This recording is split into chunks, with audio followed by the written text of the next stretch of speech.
Alright, you guys. What's up? It's me, Codex, again. And it's my pleasure to welcome you guys back to Coffee Time with Codex. Welcome to episode 1. And most of you are probably confused because you're probably thinking, shouldn't it be like episode 2 or something? But the pilot was the foundation. Because I was here to mostly tell you guys about who I was as a content creator, how I've grown, and what were the true intentions of creating a podcast. So, since all that's out of the way, it's actually really easy for me to just dive right into topics. So, I have quite a couple of things lined up. Hope you're excited. And I'm finally glad to actually, be getting back on this. I'm gonna try as hard as I can to not be as repetitive. And the thing that's great too is I'm actually much healthier now, or right now. So hopefully my voice won't sound as weak as we keep going on and on with what I have planned to talk about. So why don't we get right into it? So the very first thing. Oh wait, actually first, before we start talking about it, since I just thought about this, on this podcast, since there is such a massive array of topics, each podcast to podcast will definitely vary depending on how much interest there is out there for a certain subject, so sometimes you won't see any. Like today, I'm only focusing on about 5 of 7 of them. It's not a lot. So it all depends. So I hope you guys will understand that. Anyway, so to bring up the topics, the very first one, of course, is going to be eSports. So a lot has happened lately. And actually today, the very first, you can call this the halfway point of the spring split. Like it just ended today. And something that really trends in a lot of esports competitions, which can actually be pretty crazy, is the ability that upsets can actually happen. Like, even though there's a favorable team within a matchup, there's actually a really big chance, or there is a chance for the lower tier team or the underdogs to actually win, which is actually really interesting. So I'm gonna bring up a couple of matches and organizations that recently competed in the North American League Legends Championship Series that just had some really back and forth things, also some matchups that I did not expect there to be certain losses. So the first thing that I'm actually going to talk about is the whole thing with TSM slumping so much, and how Clutch Gaming has actually been able to capitalize on TSM's mistakes. And they're just, they've been, so far right now, all the times that Clutch Gaming has faced TSM, they've won. Which is actually crazy. What I think is probably the problem is that whenever TSM plays, it doesn't feel like that their macro is very good. They commit to a lot of plays, and sometimes this ends up with them losing too much rather than gaining anything, and then the other enemy team's able to easily capitalize off it. So that's, I actually think, probably one of their biggest weak spots. And it's funny too, because the only time that TSM has actually legitimately won within any of these scenarios is that they catch someone out of position within a team fight. That's basically it. I feel like all the TSM games that I've been watching have actually just been more than just them being lucky. Luckily, they're able to get their engages off right and stuff like that, but yeah, it's actually quite sad, because I used to be a really big TSM fan when I started watching esports. And I really like Team Liquid, but even Team Liquid, which I'll get to in a bit, has been slumping too, so yeah, it's kind of disappointing. So yeah, just seeing, it's really crazy knowing the fact that basically the organization with the best team in North America is falling really short this split. They're below the halfway point in their winnings right now. TSM stands right now at 4-6. So that means they only even have a 50% win rate, which is actually really, really sad. When it came to making the roster, I didn't like the addition of G2's bottom lane because you don't really know how it's gonna be. Like the organization takes such huge gambles just to like try to make their roster better, even though they don't know for sure like what the heck is even gonna happen. So I think Reginald took a really big risk, and it's not paying off very much. So that, I think, really sucks. I know, Mochi. You're grumbling in the back, I hear you. So in the end, yeah, it's really disappointing for all the TSM fans. I mean, I honestly still really love their organization, but just seeing their roster didn't really make me too happy. So I'm honestly like a traitor to TSM now, but I still support them in some ways. But yeah, or yes, it's like pretty heartbreaking to see them lose games where you'd expect them to win. But I've noticed that they always have it's always pretty like obvious that they're gonna have a downward trend at the very beginning of the split, because just like last year's iteration, they didn't start picking up till summer split, which is after MSI, and then they started doing better. So I don't know. Who knows where they're gonna go this year? I mean, I honestly don't think they'll even make Worlds this year, which is pretty risky for me to say. I mean, who knows? I might regret saying that, and then they're probably gonna make it, but I don't know. So if you look at the North American or the NALCS standings right now, as I mentioned before, TSM is in the bottom half. They are right now tied with FlyQuest with a 4-6 win rate, which as I said, is really disappointing for a really high tier team. Well, as analysts have said, like they rated them at like 1 or 2 in their power rankings. Now they're like all the way, like they're near the bottom half, which is like incredibly disheartening to say, especially for an analyst to make such bold predictions too. So, yep, it really does suck for them. On just on the personal note, I actually kind of hope they can pick themselves up, because it'd be really sad if they didn't make every single Worlds this year. Even though I did say not too long ago that I'm like, I don't know if they're gonna make it, so I guess I'll just leave that statement in the air for now.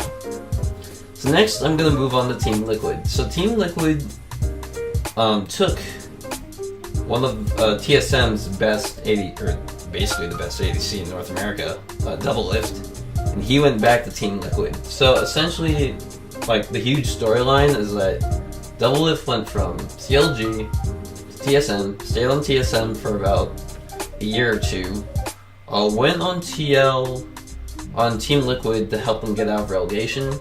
Team Liquid then dodged relegations, and then still went back on TSM for Worlds, of course. And then after TSM's really disappointing performance at Worlds, of course, whenever Worlds ends for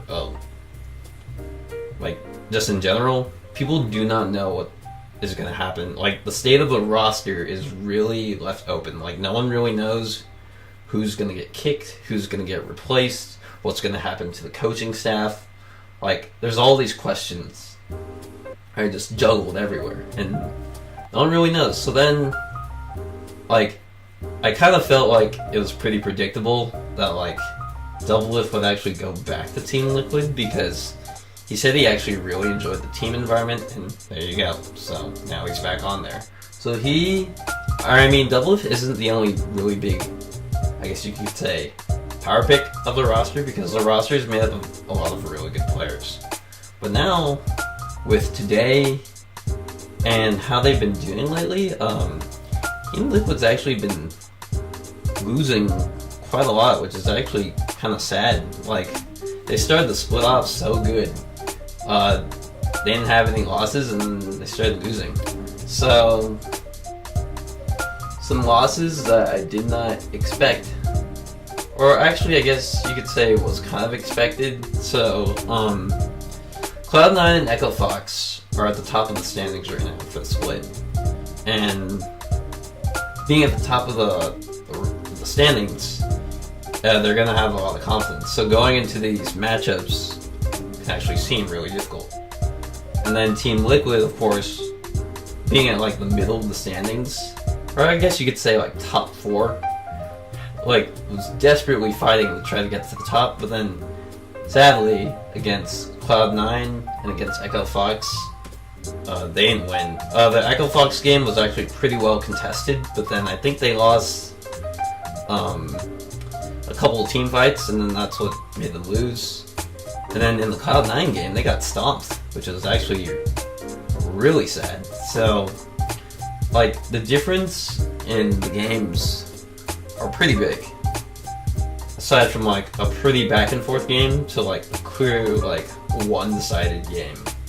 And then today was, like, probably one of the biggest upsets I've seen this split, where Golden Guardians, we're talking, like, bottom of the standings team just beat Team Liquid, which is, like, pretty high, top 5 of the standings. So, yeah, it's crazy. You never know what's gonna happen.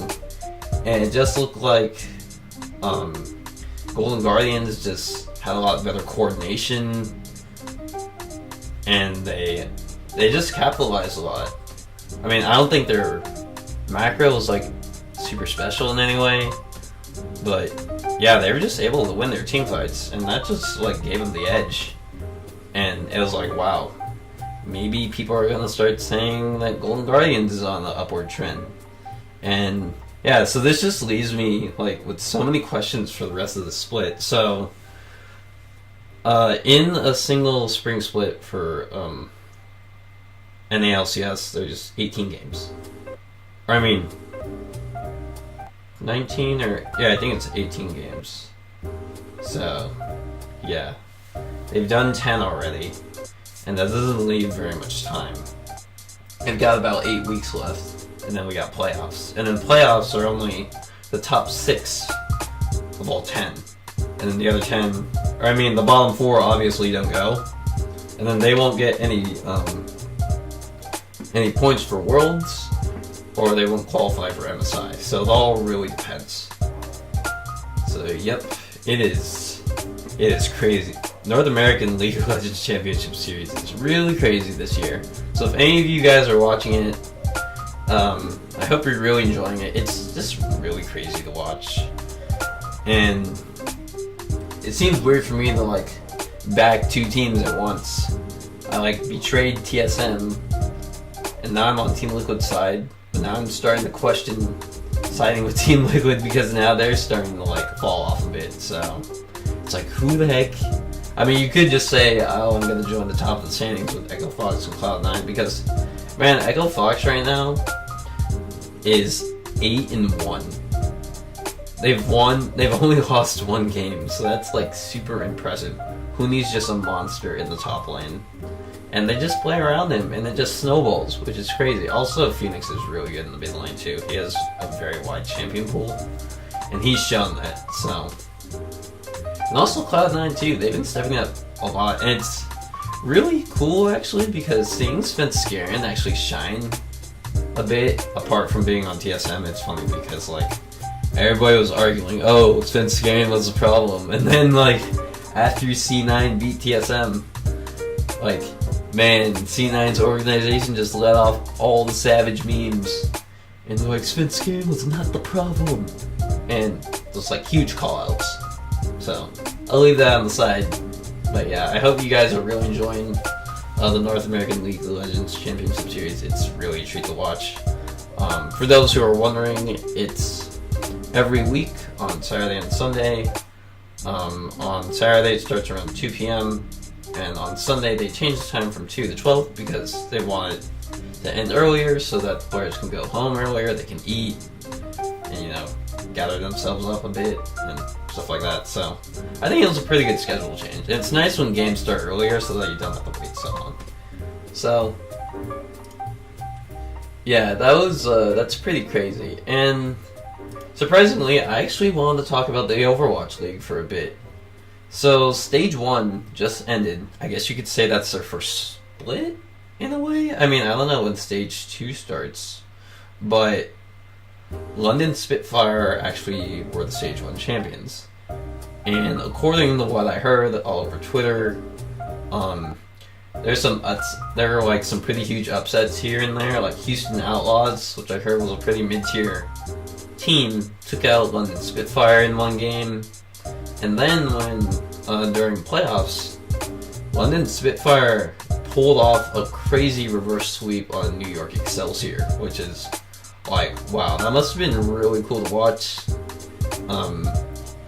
I think they were highlighting like Birdring a lot for his diversity in play, you know, with like Widowmaker, Junkrat, stuff like that. I mean, I didn't watch a lot of it, but I actually think that's just really cool to bring up. Yeah, they had their first split, I guess you could say, because I don't know when Stage 2 actually starts.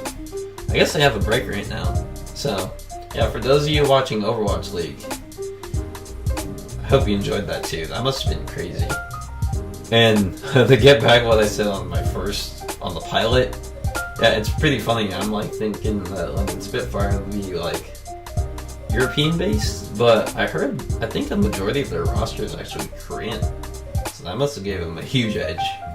And just watching them play professionally is actually really crazy, even though like I don't even play Overwatch, but seeing the amount of coordination that goes into it is really cool. So I think that's actually it for... Oh wait. Oh, whoops. I actually... Oh wait. Oh, no I didn't. Okay. So next, I can actually move on to the next thing. So, of course, I actually always love putting gaming after esports because technically speaking they are within the same realm, but gaming independently can go in many different directions. So what I'm actually going to do is talk about some games that I've been playing lately, things I've been running back to, because I think it'd be actually kind of fun. And yeah, so something that's really interesting, like there was a really interesting indie game that caught my attention. So it's quite hilarious because Video Game Donkey, of course, him with his stupendous and comical execution and editing on his video, made it on Lisa the Painful, which is a really old RPG Maker RPG. It came out in like 2004, I believe. Yeah, it's just a very standard RPG Maker game, turn-based, where you see the sprites, and then depending on the character, you can just put in action, put in a spell, deal damage that way. There's status ailments, this and that. So it's really funny because with all the humor that Donkey put into the video, you never knew the true underlying narrative of Lisa. So then when I started playing it, what I found out is that Lisa is actually a really dark, twisted, mature, and psychological game. Like, in the first in the first 15 minutes of the game, man, even I was kind of like, why am I even like playing this? It's like, I almost started crying at the very beginning because it's so sad. And actually, should I explain some of it? So it has a lot. It revolves a lot around the subject of family and relationships and abuse. And in Lisa the Painful's world, it's like a post-apocalyptic world. And in that universe, in that reality, there's like barely any females. And the main character, Brad, he ends up being a father, and he's the only one left with a daughter. So it's the journey of him and the personal, like, it's like a reflective journey of him trying to deal with the abusive past that he had with his own father and trying to, like, you know, discover himself on the way and trying to take care of Buddy, which is the name of Brad's daughter, and go through all this conflict. And like also in Least of the Painful, there's also a lot of things that have to do with sex and drugs. It, like, as you can see, it's actually very, very mature and dark, but it's actually a really great game. Like, I'm actually really enjoying it. I barely got to the second Crossroads because it's kind of like a world. So there's like Crossroads 1, Crossroads 2, Crossroads 3, and then the final island, and then that's it. And the thing that's really funny is that the developers, they purposely made this game a really, really, quote-unquote, painful experience, as the title says. Like, so many times I've played the game, it felt so unfair, but that's actually the point of the game. Let's see, like, half an hour into the game, after you get your first companion, there's a moment where one of the villains show up, and he hits you with a car, and you're like unconscious, and then he's like, okay, I'm gonna make a deal with you. You either lose your companion, or you lose all your stuff. And you can't choose neither. You have to make one sacrifice. And that game teaches you the value of your companions against your possessions, like what matters more. And it's actually pretty crazy because, like, you can actually feel pretty convicted when you're asked these questions. And also in the game you learn about which characters really do matter. Like in Donkey's video, when Terry Hintz gets introduced, he's like, man, this guy's useless. He does like 0 damage. You can take him instead of, like, you know, taking all your possessions. And what I found out after doing some research is that, and also playing too, is that Terry Hintz is actually a really powerful character. Like, that's actually a really interesting aspect in game design, because the things that seem useless aren't actually directly as useless as they appear. So it's very, like, deceiving, and you really have to put a lot of thought into it. So the idea that Least of the Painful is supposed to be, like, if you go to the Steam page and you go to the description, the very last statement is a life-ruining experience. And, well, that has to do with all the dark twists in the game, like all the drugs and stuff, you getting beat up so much, you losing your arms for your friends, like, so many things. And it's crazy too, because, like, even with all this dark stuff, you actually learn a lot about, like, the value of possessions and your friends. So I just thought that was a really cool concept to bring up. And next on the topic of the game still, playing really, like, old school role-playing games is very nostalgic.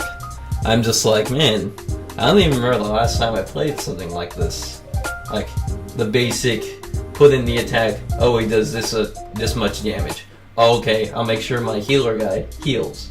I'll make sure my guy that can confuse people confuses them. Like, it's such a, like, it reminds me so much of, like, those basic Final Fantasy 3, for example. Like, those classic RPG scenarios. And as I mentioned before in the pilot, like, I really love turn-based role-playing games. So I'm just like, this is a sweet spot.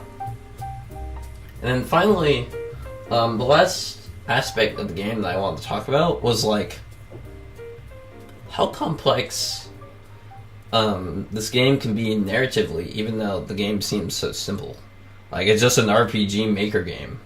I actually don't know how big their team was that created it, but even, like, that doesn't even matter. Like, the quality of the game is pretty astounding. There's like barely any voice acting, and the audio and the sound effects that they use isn't too varied. But I will have to say though, the soundtrack is pretty rad. Like, the music that they use for all the certain areas actually does get you kind of scared. Some parts get you pretty nervous. Some parts you're kind of just straight up confused. Some parts are actually really hilarious. So I really give it up to Ding-a-ling. That's the company's name that made Least of the Painful. for making such a great product. So yeah, I can't wait to actually finish playing it. So the next game, of course, I had to bring back and talk about was League. It's really interesting that I bring this up because, oh wait, hold on. See, it's called Coffee Time with Codex because I actually do have coffee. So, excuse me for a bit. I took a hiatus from League. Now, when you, I intentionally did this. Like, the thing about playing competitive games for so long, like, for so many hours, day after day, like, it can be, like, it can really take a toll on you mentally and stuff like that, and, like, your attitude towards things, so I took about a month break, and interestingly enough, after coming back from, like, a month of not playing for a while, I was able to get back into games and play very confidently. So, even though I'm not like a professional player or anything, I really do feel like if you do give yourself that rest, it actually does make an impact on you. Like I was in a couple of games and I was observing how well I was doing. I mean, not to seem like too prideful there, self-aware. But then I noticed, I was like, huh, that's funny. Like, I'm not doing things that are like, I'm not overcommitting to too many plays, or I'm not doing things that are like unorthodox. Like, I'm playing a lot more logically, I'm playing a lot more around my team, I'm considering a lot more things when I'm playing, like, it's actually really good for people to do that. And, I don't know, I guess depending on if you play competitive games a lot, I actually really do recommend doing that every once in a while because it can be really helpful for you. Just get rest too. Maybe go enjoy a couple of other games that aren't too, you know, super competitive, have really toxic environments that demand a lot. Yeah, give it a shot. So, I just thought that'd be kind of nice to bring up for League, and knowing the fact that I actually enjoy League more now, since I did take that break. So, yes, please do, if you can. And let's see. After that, yes. Okay, so, I'm someone who actually really enjoys, like, really great, thoroughly crafted single-player experiences. Like, when I took my break from League, that's what I ran to. So the first game I'm gonna bring up, of course, is also a little mature, is Bayonetta. And man, oh man, I miss playing that game so much. Like, I was so glad when they ported it to Steam. I was like, yay, I can replay it again. Let's see how many hours I can put in. And then for like, I think within that month I took that break from League, I put in, I think, 80 hours into the game? Because let's see, I beat very easy, normal, and hard. I didn't beat very hard yet for sure. But man, it was like, it was such a throwback to play the game, like seeing everything. And it's crazy too when you play one of your favorite games of all time and you remember everything so vividly. Like when I got to Vigrid and you got to like the train station, I remembered the music, like the exact music as it sounded, and I was like, wow, it sounds even better now. And then the transition part that goes to chapter 1, which is Vigrid, the City of Angels. When you're there, or wait, is it the Angels Metropolis? Yeah, that's chapter 1.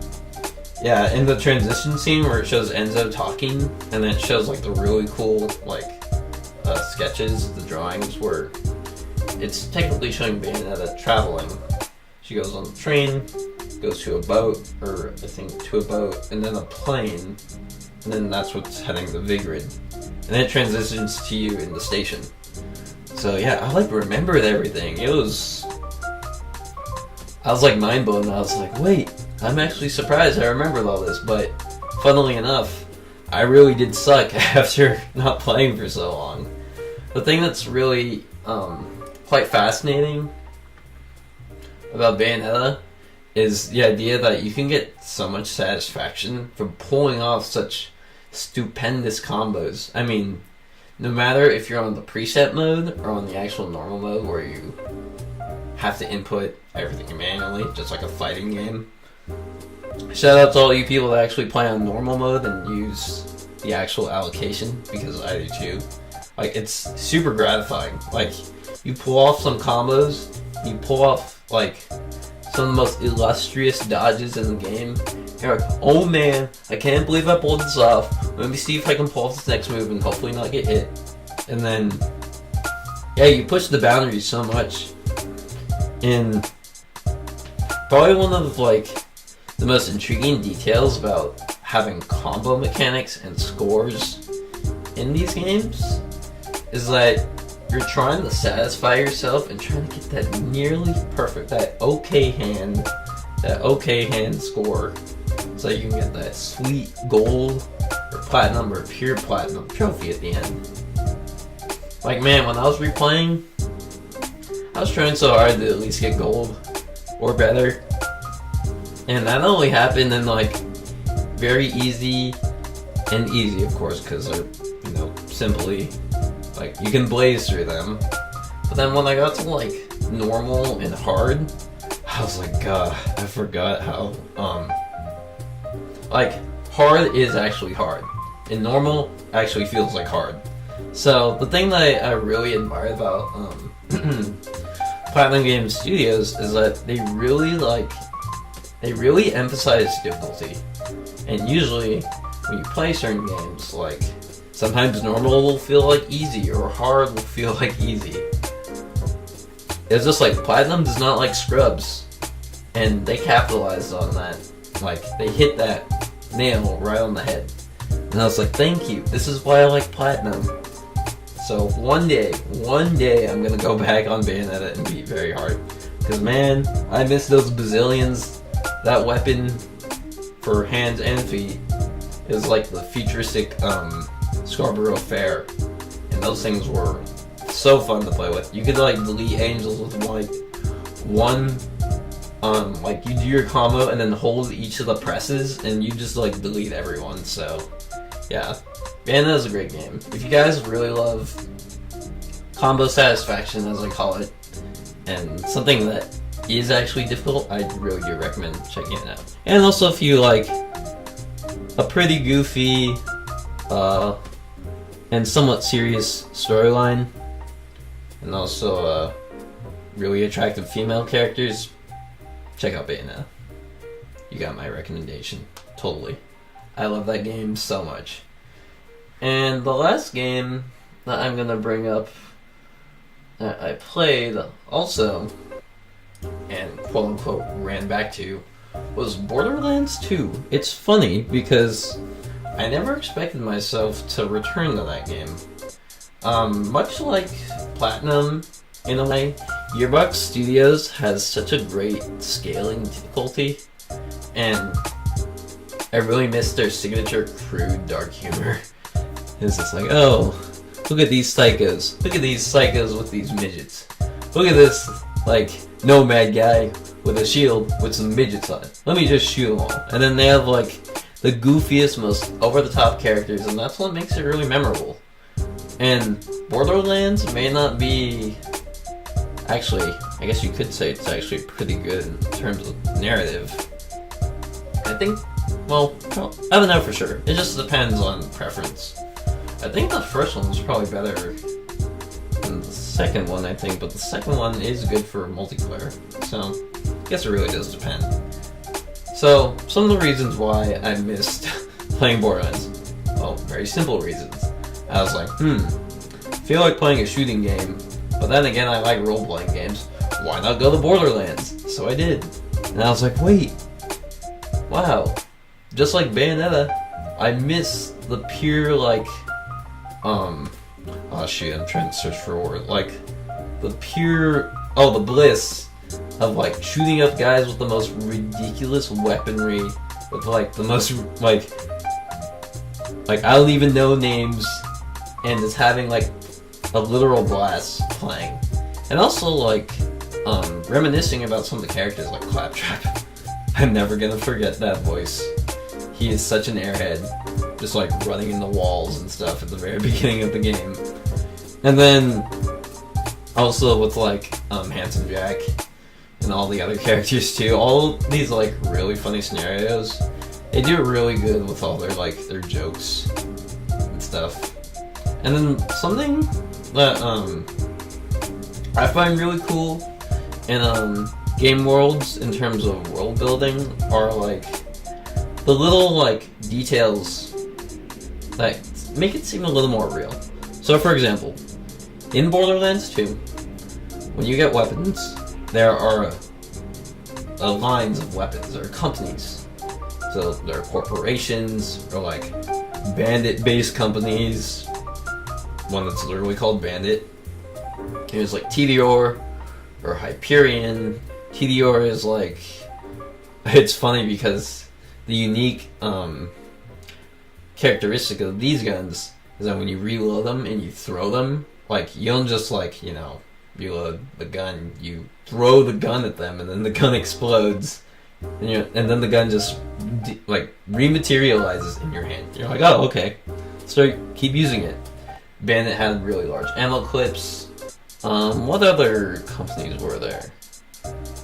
Forgot. Oh, there was Malalon, and then there's Torg. Yeah, there was a lot of companies. Destiny, I believe, also they tried doing that aspect too, but then Borderlands, of course, just made it so out there, like, so many unique stats, really funny descriptions, the rare weapons, of course, packed the biggest punches, had the most ridiculous things you could do. Some guns even had infinite ammo, some regenerated ammo, some just did stuff I was like, I didn't know that was possible.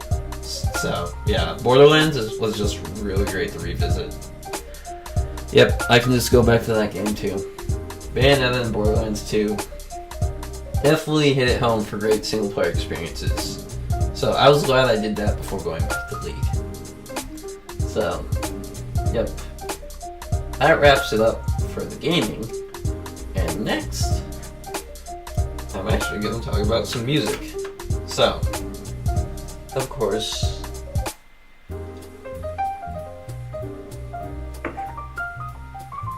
as I had mentioned before in the pilot, I try to explore a lot of the new albums and stuff that drop every once in a while that other music critics also explore. And I just figuratively and literally open my ears up and just give it a listen myself. I'm like, alright, I'll test the waters. So, in more recent news, I'm gonna go down, talk to you about a song and then 3 albums that I've been listening to. So, I've been listening to Church's new song called Get Out, which I believe is a preview for one of their albums that should be coming out sooner or later. And then this underground artist from, I think it was either Baltimore, JPEG Mafia with their Veteran album. And then No One Ever Really Dies, which is Nerd's latest album. I think it came out, yeah, it did come out last year, but I'm still listening to it. And then, of course, you have Black Panther, the album. So, starting with Church's new song. So, something that always happens whenever artists make a quote-unquote comeback is they realize, or they give a really big look into their stylization. Like, has the artist changed their approach? Have they changed, like, the chords in which they use? Like, does it sound darker? Does it sound happier? Does it sound lumpier? Like, there are a lot of really interesting music-based terminology that you can use. And so, what I've seen when I was listening to Get Out a lot is that people were comparing old Churches to the new Churches. And the old Churches had a lot more darker vibes. It didn't sound too, like, popish or too mainstream. And then just the topics too, in terms of like music-driven narrative, like, you know, story building with the song, also sounded a lot more, I guess you could say, complex. And then Get Out, I think Get Out really stood out to me because of its music video. And Get Out's symbol is like a heart with like a cross in the middle. And I don't know, let's see, if I think about the lyrics, I don't know if, oh shoot, I forgot the name of Church's singer. But anyway, I don't know if it's like figuratively talking about a love interest or like something that they're battling with, because it's talking about like, you were a kaleidoscope, I believe that's in the chorus, and it's like talking about trust and stuff, so I don't know if it's based on a relationship or something.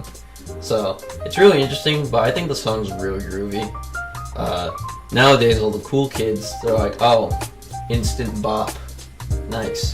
So if something's good, like, oh, a bop it, guys, twist it, spin it, turn it. So if you're a fan of Churches, it's not for everyone, of course. They kind of like do electro pop. Yeah, actually, that's a pretty concrete defining term for their genre, I believe. So check it out if you haven't.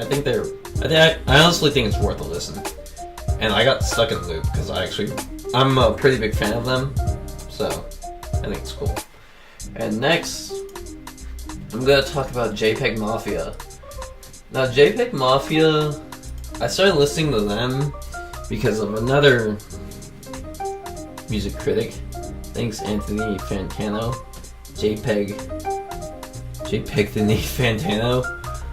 He usually, like, I listen to his album reviews, and he was talking about how like highly experimental JPEG Mafia was. And usually nowadays, if you listen to new artists, the first thing that comes to mind is like, what two artists have I listened to a lot? Are they a combination of? And then I go listening to or watching like JPEG Mafia's like music videos and stuff, and people are just like, oh, JPEG Mafia is a combination of like Death Grips and Brockhampton, for example. But then you look at their, like, how stylized they are, and man, it's like very dark and gritty topics. And in the music, well, it depends on the music video, I guess. But for example, in JPEG Mafia's Baby I'm Bleeding music video, it is very psychedelic. As I mentioned a couple seconds ago, it's gritty, it's dark, it's pretty twisted, and he kind of like, the main singer, Peggy, funny name, I guess he took his name and then,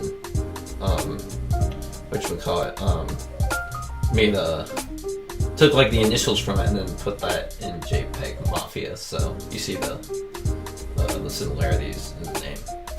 So in that, when people were seeing how crazy Peggy was in that music video, that's where they got the idea for Death Grips. And it's funny, because if you watch Anthony Fantano's interview with Peggy himself from JPEG Mafia, he hates the comparison of Death Grips to him. He's like, hey, as much as you like Death Grips, I'm not Death Grips. So, yeah, his music really is unique. Like, when you listen, one of my favorite songs on the Veteran album is the opener. It's called 1539 and Calvert, which apparently is a reference to a street in Baltimore, where the bell, I forgot what it was called. The Liberty Bell. Yeah, that's right. Where the Liberty Bell is. And he talks about like a lot of controversial stuff, which I won't bring up because I don't really want to talk about controversial stuff on here, like, a lot, but I just really want to talk about like the music itself.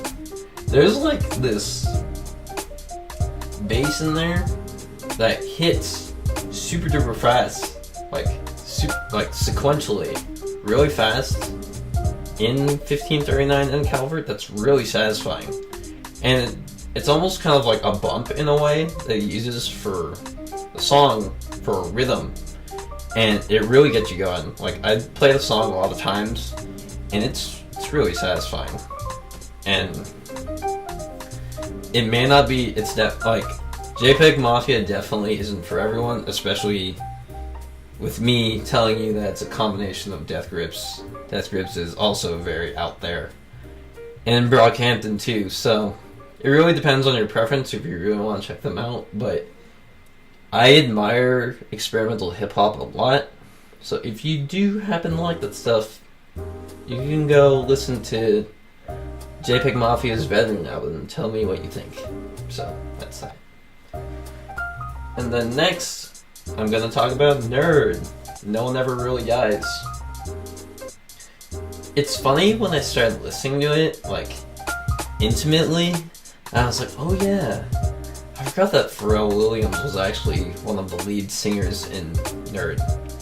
And then I, like, played their album, which is the name of their band, funnily enough. I think it's technically their comeback album, because they haven't made a project for like 3 or 4 years, so yeah, that made such a good impression. I mean, for me, my first experience with really liking Nerd was watching the Watch Dogs 2 launch trailer, because Spaz was a Nerd song, and I really liked it, and now listening to Spaz again, I was like, wait, that's Pharrell Williams, I forgot. So, if you check out No One Ever Really Dies, it's not the most satisfying looking album cover I know. It's a mouse with the tongue sticking out, and then just has the text on it, center aligned or left aligned, and then just going down. That's it. Yeah, they have a lot of really fast-paced, pretty groovy songs, and some of the songs have some of the funniest names ever, like Lightning Magic Fire Prayer, for example. I don't know what the sample from is at the beginning of that song, but it's just like, sing the letter G, and then you hear some girl, probably in like some choir class or something, going like, G, and then he starts using that in the song, which is crazy. So, I think that's really cool. I think Lemon is a really great opener to the album. Who knew Rihanna could rap? She can actually spit. Pretty crazy. And probably one of the signature things about No One Ever Really Dies, like from the album as an entirety, is all these beat switches that you would never ever expect. So when certain songs play, for example, my favorite song on the album was just Kites with Kendrick Lamar. It's really good. It's like pretty short. I think it's like 3 minutes and 40 seconds to be exact. Right when it hits like the 2-minute mark, it goes into double time. And you're like, wait, it's getting faster, I'm getting stressed out, what's going on? And then Kendrick still raps on top of a really fast beat, which is actually really admirable and really cool. I was like, wow. They could just record them separately now that I think about it, but still, in a way, it's like, wow, you can rap on top of such a funky beat when it's going so fast. And in some of those songs, apparently, according to what people have researched, Pharrell actually sampled some video games in, for No One Ever Really Dies. I think there's like some... there's a Mortal... Oh wait, no, I'm thinking of JPEG Mafia, because in his album too, he also does some video game sampling, which is really cool.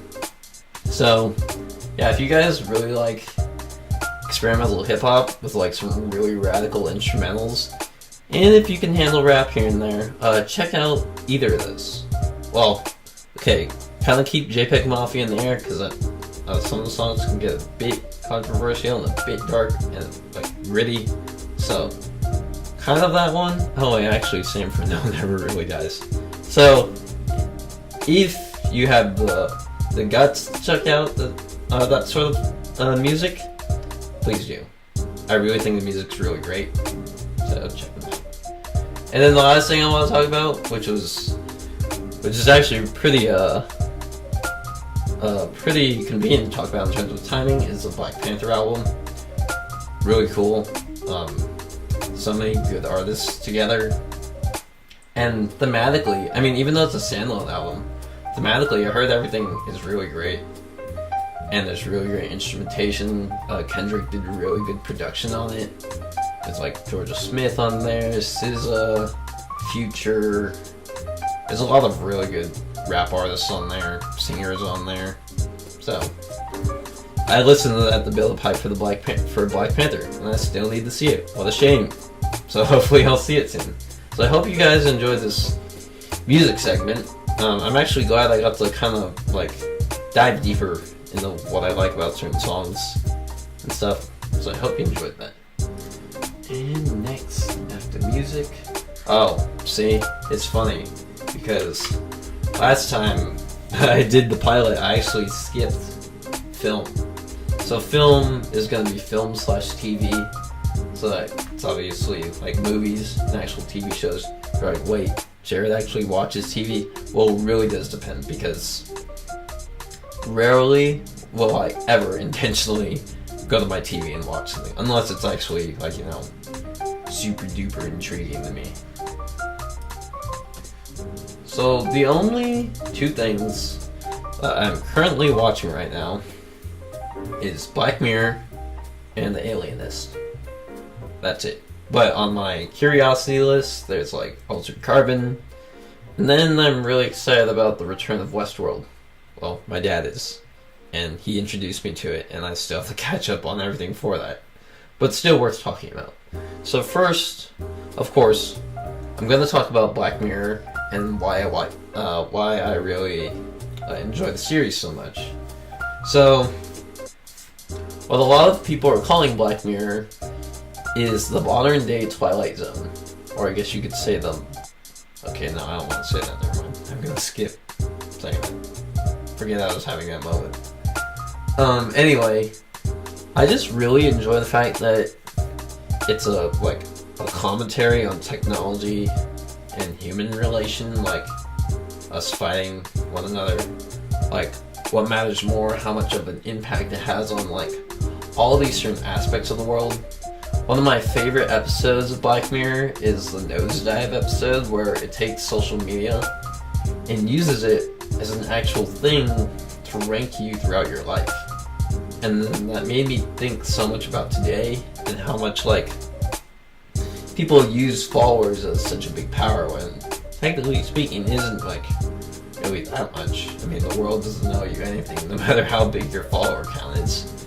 So yeah, that's what I really enjoy Black Mirror for. Really great concepts. I think it's funny is that it's a show from the UK. I always forget that. I'd be like watching that with my dad, and I'm like, oh wait, I forgot they're like British. So yeah, I always think that's funny. And it's also, it can be scary, but it can also be very eye-opening. I'm like, shoot, maybe I'm using my phone too much. Or maybe I shouldn't like technology as much as I did. Nonetheless, it's really great. Some really good CGI in some of them. Like, for example, in Playtest, the virtual reality one, where the guy goes insane inside the simulation and then he ends up dying, which is like, everybody's like, oh god. Of course, that's the plot twist, where he dies at the end. Like, the stimulation from the VR was way too much, and then just like that, gone. And then they had, in the newest season, they had another homage to video games and film with the USS Callister, which is actually like pretty great, because knowing the fact that I was in game development and seeing how the CEO, or no, he wasn't the CEO, he was like the assistant or the vice of the company, how like he made that one girl's face vanish and then she couldn't breathe, and then he was like, fine, if you listen to me, and I'll put it back, and then he puts it back. I was like, wow, that's just like, kind of like in Westworld, where it's like, I'm gonna delete you, or get rid of you, if you aren't actually gonna be useful in this world. So, seeing like these really like finite details playing out is like really great. And let's see, what's another? Nosedive was good, Playtest was good, USS Callister was good. Oh yeah, so here, I'll bring up this funny story. I was watching season 4, episode 6, which is the Black Museum, with my dad not too long ago, and man, oh man, that scene with Dr. Lawson and like how the implant on him, like they were, he was experiencing the pain of the diagnosed patients, and then of course, knowing the show and knowing all the foreshadowing and whatnot, something had to go wrong with the implant, and then it switched the receptors, where instead of him feeling pain when he felt pain, it was pleasure when he felt pain. And then he went all berserk on himself, and he started inflicting like wounds on himself. And of course, knowing that he's a doctor, he knew his limits. Man, that scene was so intense to me. I like nearly fainted. Like, we had to stop the show. I was like, God, I forgot why I don't like stuff like this. But nonetheless, it was actually a really good episode. The thing about Black Mirror, though, it being episodic and whatnot, episodes can be very hit or miss, because you don't know how much, you don't know how fleshed out the concept's gonna be in comparison to another one, or, of course, acting too. And, like, sometimes things can seem a little too surreal. You're like, I don't know about the possibility of it, but in some of them, it's actually pretty crazy. It seems pretty scary too. Like, as I mentioned before, nosedive. Like, I feel like it's starting to happen in some ways, which is kind of scary. But anyway, those are some of the quite a few of the reasons why I really love Black Mirror. And then to move on to the next show, The Alienist. Oh man, this show snuck up on me. Like, I was waiting for it to release, and I watched episode 1 twice actually. And essentially what it is, it's in New York, it's in the 1940s, I believe, when, detective, like, where, it highlights the detective agencies of that time. So, there's a doctor, he's actually an alienist, which, diagnoses people psychologically, why they point, like, here. And he tries to imagine himself in their shoes in order to, like, you know, replay scenarios. It's kind of like very Sherlock Holmes-ish. And then his partner, he's an artist, so he drew the corpses and stuff, giving details to his friend. So it's really cool. It has really great cinematography, and it's really dark too, of course, because they're trying to figure out how all these murders are happening. Like, oh, there's a serial killer, but then knowing the fact how it was done doesn't seem like a serial killer. So then they're like, and also the audience too, they're like, is this fantasy now? So it's very in the air. And I just like mystery stuff. I mean, I was a big fan of the Sherlock Holmes movies with, like, Robert Downey Jr., stuff like that. So I was just like, oh, mystery, cool.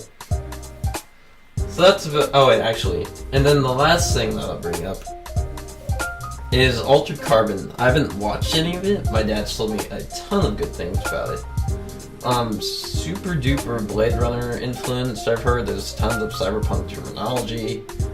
I believe the premise of the show was talking about how you could transfer memories of other people into bodies of other people, I think? Or I don't know if it was like androids or, you know, cybernetic people. I don't know for sure because I don't remember off the top of my head. But, yeah, seeing all the good press, I may have to check it out now. Luckily, it's only 10 episodes, so you can just binge that thing all the way through. So, I'll probably tell you guys what I think about it after I start watching some of it. So, I think that does wrap it up for film. Yep, it does. Okay. And next, of course, we've got to talk about anime. And so, I'm just going to talk about a couple shows. Not too many, because I'm going to explain this in my mid-season first impressions anyway. So, actually some really, really comfy shows. We call these comfy shows because there's no like conflict in them. It's just like really easygoing, super heartwarming. Like, actually, I'll get into it right now. So, there is a Fate spin-off that's airing right now. It's called What's in Emiya-san's Menu, I believe.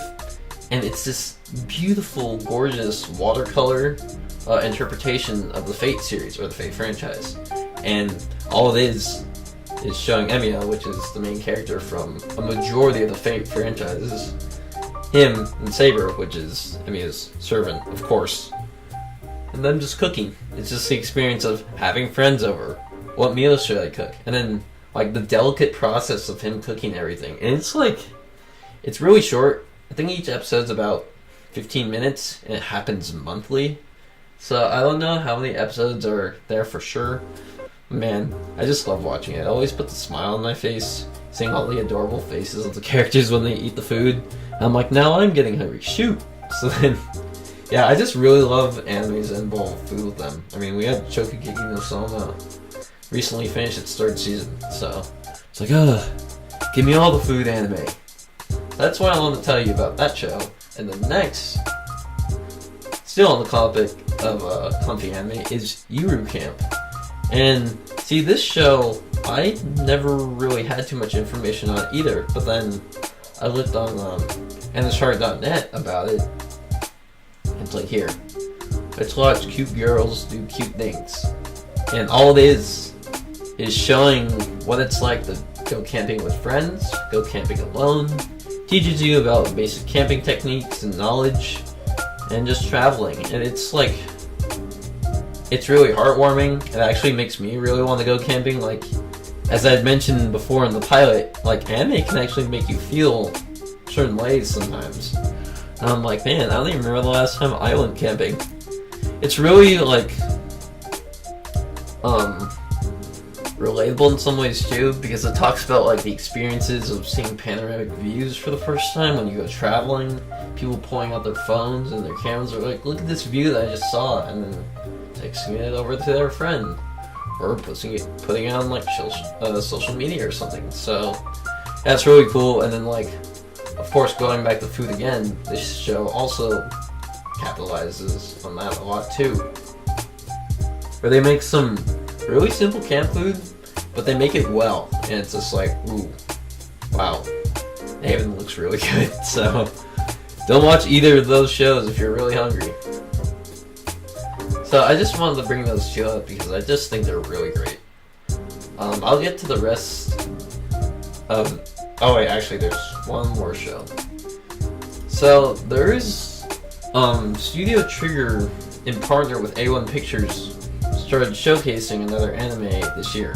It's called Darling in the Franxx, and it is a mecha anime. It has a very questionable aspect to it. Okay, so, like, in order to pilot the mechs, it's supposed to be like a boy and a girl, and then, like, they have to get into a certain position in order to operate the mechs, but it's kind of like, it gives you those sexual innuendos, and you're kind of like, wait, Trigger, what are you doing? Are you sure you're really saving anime? But from what I've heard, people still actually do really like the show. There are a lot of mixed signals coming from it. Like, some people are just like, the show's really stupid. Wow, the show's great. Well, I feel kind of in the middle about the show. So, you can't...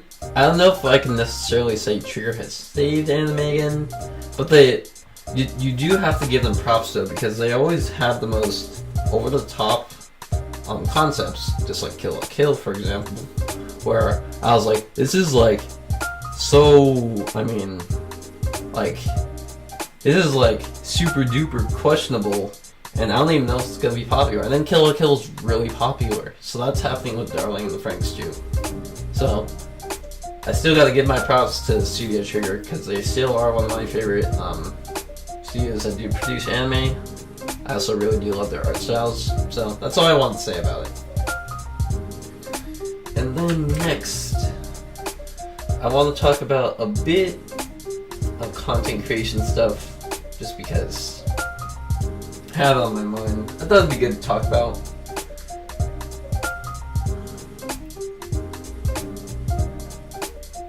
Okay, so the very first thing I want to talk about in terms of content creation is this whole concept of clickbait. I've been doing content creation for about 3 years, and I never really liked the idea of clickbait. I mean, what everybody says is you do clickbait, and that's how you're gonna get popular.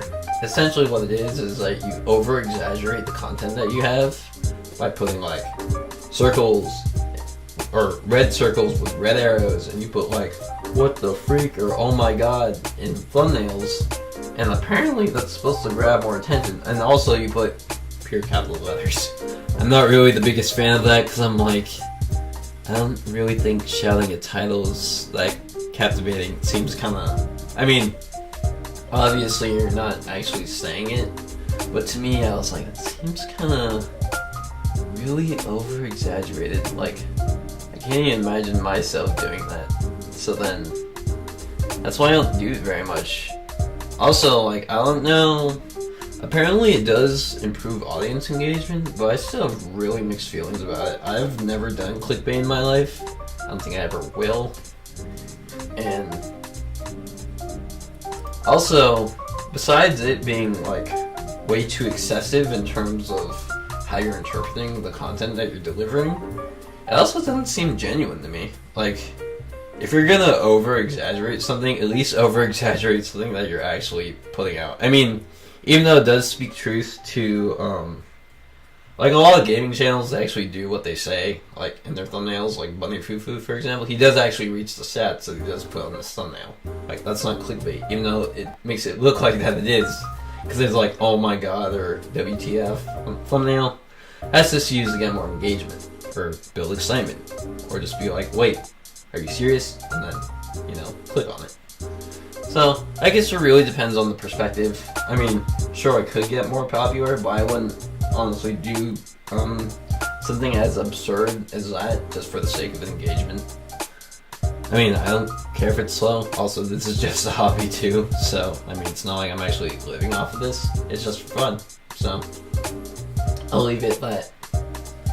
And then next, oh yeah, so another topic that's really interesting in the realm of video making nowadays on the YouTube community is the idea of doing reaction-based content. I mean, because the idea of making content on YouTube is that it's supposed to be transformative, and if you simply put a video in the corner and then record yourself reacting to it, it's not really transformative. I mean, you literally just overlay the video and put it on, and it's not too much. The idea is that you're supposed to add some sort of special flair to it, and then maybe it'll be more engaging, or it'll be more exciting, or maybe it'll be like unique. Like, if people actually edit their reactions, or there's like graphics, or they put in like memes or references into it, then that's transformative. Same goes for like Let's Players. Like, when I first started doing Let's Plays on my channel, the first few videos actually weren't that transformative, but then once I started being a little riskier and like implementing those, I was like, oh, that's actually changing it, like that's actually transforming it. So it really does depend, but I'm not too big a fan of that. I mean, even though I would love to show my reactions to certain things, it seems way too low maintenance. And you'd really have to put a lot of thought into how I'm gonna like really spice this up. Like, how am I really gonna change this instead of me just giving... I mean, sure, it's different because every reaction's different. They're not all catered the same. And also, too, what a lot of people have said, especially core audiences, like, oh yeah, it's like I'm watching it with them, but is that it? Like, that shouldn't be the only thing. So, I just thought that'd be something interesting to think about if anybody out there listening does that sort of thing.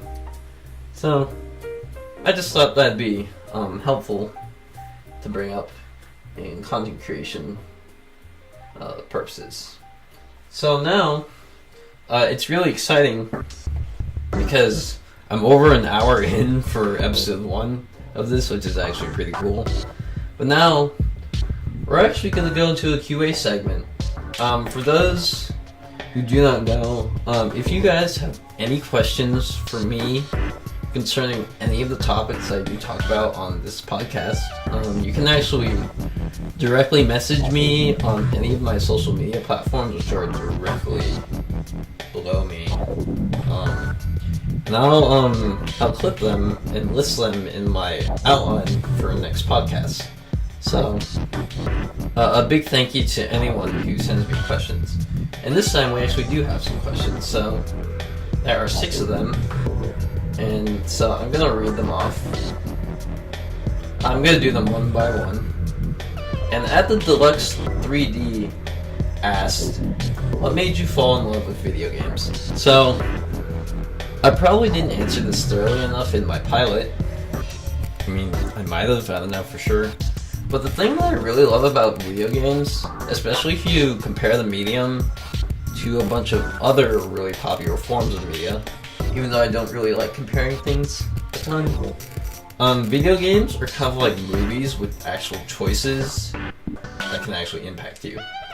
So, like, for example, if you play something that's really narratively driven, like how I was talking about Lisa the Painful, for example, like, when you make that choice to sacrifice your friend for the sake of your possessions, even though you're probably thinking, I don't know how long those possessions will last anyway, it impacts you. You're gonna think, because there's like, you'll either feel it hit you, like the consequence will hit you emotionally or gameplay wise a lot later. So that's one of my favorite things about video games, is that when they give you choices, they really do matter. And they also have a really big impact on the player. Some games can make you really sad, some can be really relatable, like you feel empathy for the character and yourself. So I just love it because of relatability.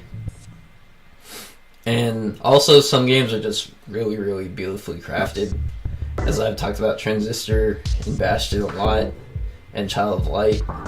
Like, those games have made such a big impression on my heart. Glorious soundtracks, really, really complex. Or, actually in some ways, some aren't too, like, layered, but they still really, like, emotionally drive you still. So that's what I really like about video games. And still from the same person, at the Deluxe 3D asked, who's your main in Overwatch and why? So, to be quite honest, I actually don't play Overwatch a lot.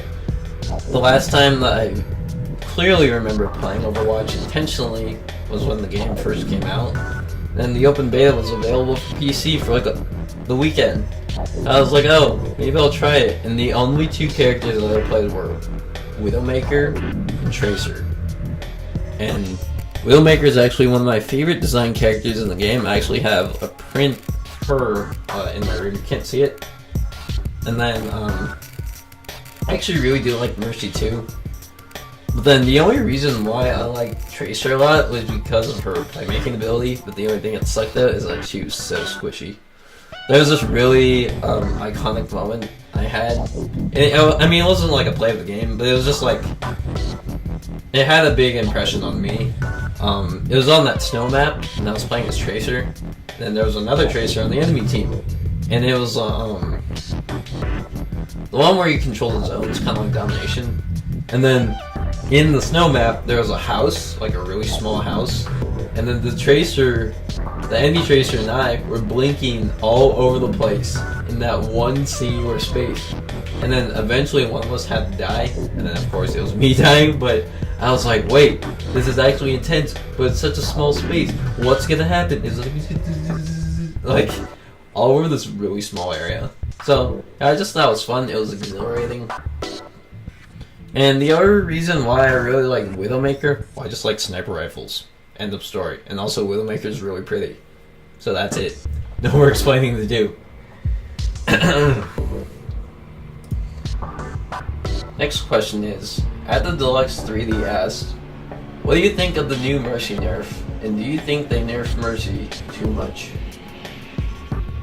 So, knowing the fact that I said I don't play Overwatch too much, but yeah, I heard they nerfed Mercy a ton. I had to do a bunch, a little bit of research to figure out what the nerf was exactly talking about, but I heard they just nerfed her to the ground, which is actually pretty sad, because he plays a really substantial part in the support league, I believe, and then, like, I'm guessing the Resurrect was way too powerful, but then people were arguing against if, with this nerf on the PTR, like, were they targeting Mercy players too much? Because now Mercy players feel useless, or Mercy mains feel useless. So it's a really hard argument for me to tackle because I don't really play the game too much, but it seems like it's actually had a pretty big impact even on the professional scene, because, like, I went on Twitter one time, I think after during a match of NALCS, just to see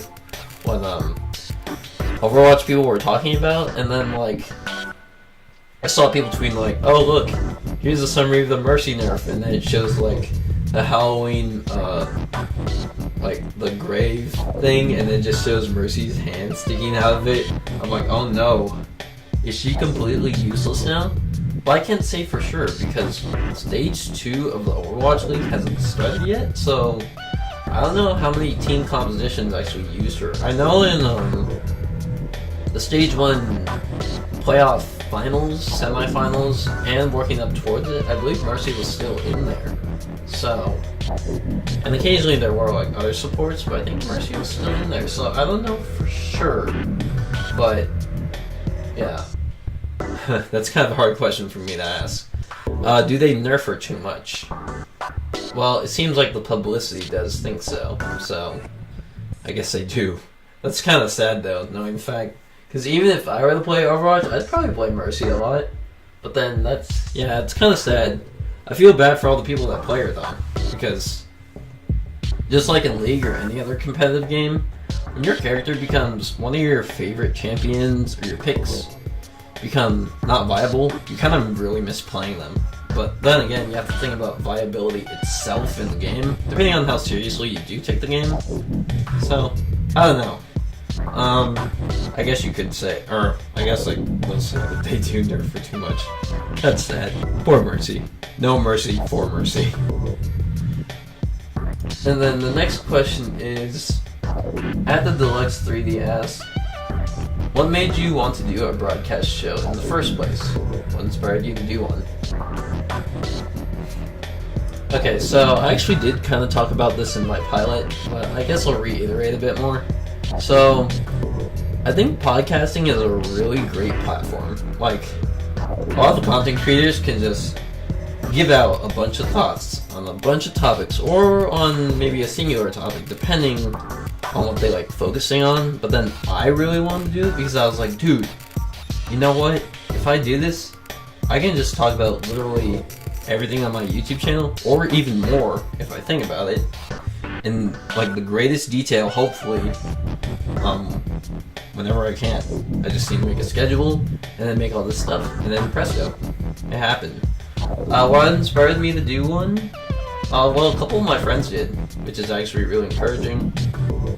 I shouted them out in my pilot, to say thanks again. Thank you, Lynn, and who else? And all of my other friends, also my subscribers too. All of my other subscribers of my channel thought it'd be great too. So thank you to you guys who kept following me, and I hope you're enjoying the show. So that's that. And then let's see. Next question is, at the Deluxe 3D asks, what is the worst game you have ever played and why? Okay, so usually I hate diving into the area of the worst because it's like, it seems like an exaggeration at some point. I mean, it's all like playing games, listening to music, all this stuff is very subjective. So, I mean, of course it's just my perspective on it. I don't know if it'd be similar, but actually there is something that I did think about. So, I think 6 or 7 years ago, a game came out on Steam. It was called Goat Simulator, and I was like, wow, this game looks so fun and so stupid. Good thing it's only $3. So was it $3? I don't remember. It might have been more. Shoot, I wasted money. But anyway, still concerning this topic, like, it was like the most low-res environment ever. It looked like it was made in like Unreal and people barely textured. Like, it was just pre-made textures for the environment. And you play the GOAT, and then of course, all people just had like straight up ragdoll physics, and that's all you did. You're just like, hey, I'm gonna cause chaos, I get points, there's no narrative, the end. And then now that I think about it, I'm like, man, that game was actually pretty bad. So then I was like, okay, I guess that does qualify as the worst game I played. So GOAT Simulator, it's on Steam still, and I still have it. What a coincidence. So that answers that question. And then last but not least, At the Deluxe 3D asks, if you have to make a video game, what would it be? What narrative would it have? And what genre would it have? These things are really hard to answer right off the bat because I've made games before at my college, and you really have to plan a lot of stuff if you really want to be good. But let's see, off the top of my head, if I had to make a game, it would be a turn-based role-playing game, probably cyberpunk-based, and then the narrative would probably be like, probably something, because like, this is all I can think of right off the top of my head, probably something really generic where it's like, oh, some like secret agent hacker or something has to go into like the main archive of the city, retrieve it, but then he's a vigilante against the government, so then there's mixed opinions about him. And yeah, that's it. You gain allies or you gain enemies. The end. So thank you, At the Deluxe 3D, for asking me all these questions. So if you guys, I'll repeat again, if you guys have any questions concerning any of these topics or anything that I really do talk about, and you still like, come on, hey, you didn't explain that very well, or I'm still curious a little more, please directly message me in any of this social media below, and I will put them in my next podcast. So, that was the very last segment, you guys, for today's show, and I can't believe it, because I'm almost at an hour and a half for episode 1. So, as I'll say all the time, you guys, thank you so much for listening. I really do hope you're enjoying the show. Thanks for grabbing your coffee or your tea or your snacks or whatever you're doing and listening to me ramble about things that really intrigue me. Stay honest, you guys, and I hope to see you in the next one. Peace out, you guys.